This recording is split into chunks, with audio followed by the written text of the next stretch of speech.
She has trouble climbing any hill, and yet she flies only to signal that she is hungry. But now that it is iron cold, cold enough that we worry about how she manages at night, fluffed in with her cedar shavings, even with the blanket over the doghouse and the snow on the blanket, she has not been immersed in any sort of water for weeks. I hope her feathers don't lose their insulative properties when she can't bathe. Her feet, which you would think would be vulnerable to frostbite when she stands on the ice, seem unaffected. When one foot begins to feel intolerably cold, she just pulls it up into her feathers and stands balanced on the other. Then she switches. Good morning. It's 4:45 a.m. Yesterday, my son and I got haircuts from Sheila in town. I like her because she's fast and she doesn't care that I have what Claire calls a roundabout, meaning that I'm well on my way to being bald. Nor does she want to give my son a shelf haircut. She's a person who just likes cutting people's hair. There you have it, just snipping locks all day long and sweeping the piles into garbage bags. My son gets a solemn expression when he's having a haircut. I looked at him in the mirror, sitting with his wet hair in the big salon chair with the white clerical collar on him. 8 years old, noticeably taller than last time, with good straight shoulders and a straight back, and I wanted to make low animal noises, growlings of love for him.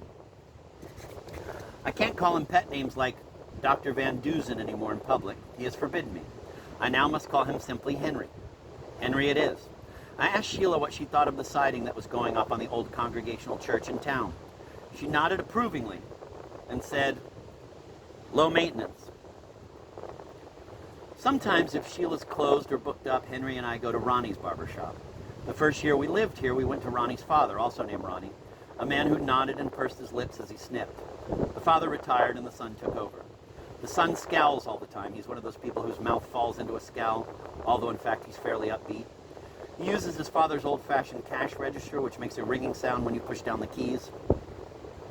But it's a very long wait in Ronnie's shop because his prices are low and he gets a lot of business from the military bases nearby. I don't like watching these army people get their hair cut. They want it skinned and flat-topped. Their heads rise up off of thick necks and they narrow at the top like medium-range missiles. And as Ronnie uses the shaver on them, folds of back-of-head skin begin to reveal themselves. The back of a man's head is not meant to be seen. There's something repulsive, almost evil about the place where the skull meets the top of the spine. Old scars, too. Ronnie Shaver's dispassionate teeth move back and forth over a white, C-shaped scar, grinding away the hair.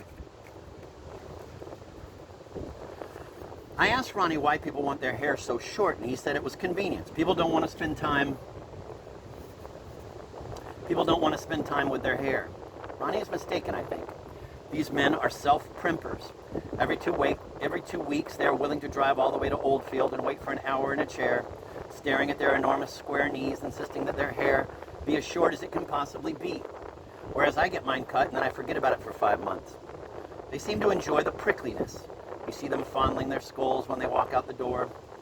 Marines, so Ronnie told me, generally want their hair mown shorter than any other group of military men.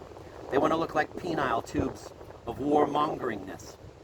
I basically want nothing to do with all men except my son, my father, and a few others. Robert Service, the poet, I like. Anyway, that's why Henry and I usually go to have our hair cut at Sheila's.